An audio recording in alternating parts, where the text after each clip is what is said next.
Hello my dear students, Gayatri Vidya Mandir उच्च माध्यमिक विद्यालय सांचौर जिला जालौर के हमारे इस YouTube चैनल पर आप सभी का एक बार फिर से स्वागत है।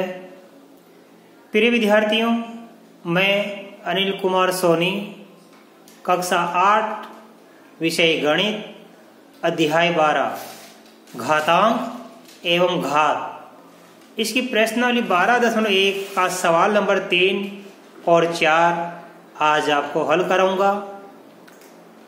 बच्चों, इस प्रश्नावली के सवाल नंबर 3 की शुरुआत करने से पूर्व मैं आपको एक बार फिर से कहना चाहूँगा कि यदि आपने अभी तक हमारे गायत्री विद्या मंदिर उच्च माध्यमिक विद्यालय सांचौर के इस YouTube चैनल को सब्सक्राइब नहीं किया है तो सब्सक्राइब जरूर कीजिए, जिससे कि आपको हमारे आगे आने वाले वीडियोस के नोटिफिकेशन समय पर प्राप्त हो और आप अपनी पढ़ाई को निर्बाध रूप से सुचारू रूप से जारी रख सकें।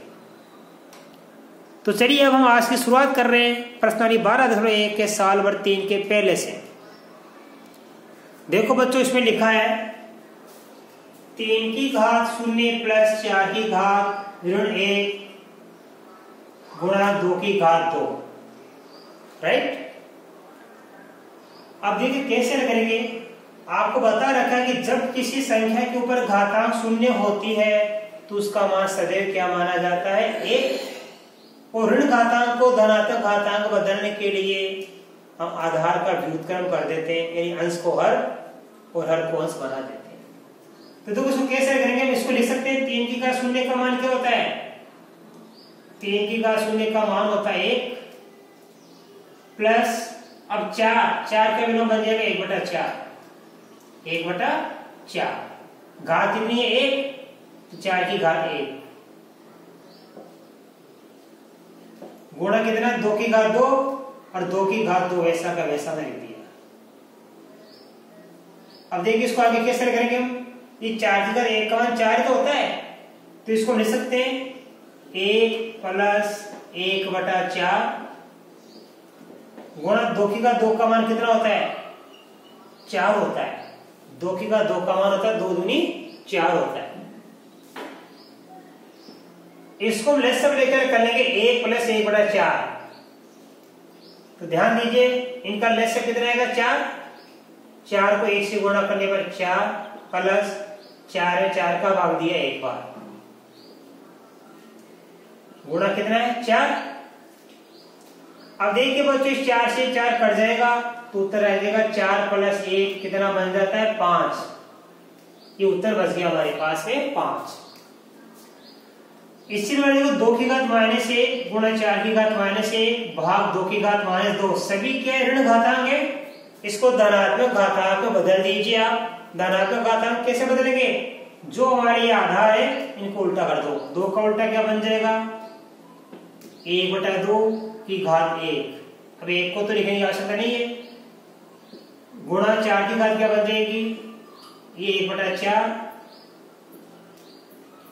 भाग 2 की घात -2 ये बन जाएगा 1/2 की घात 2।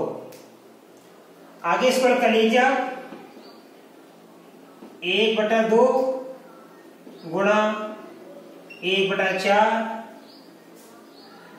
भाग 1/2 की घात 2, तो ये हो जाएगा 1/4।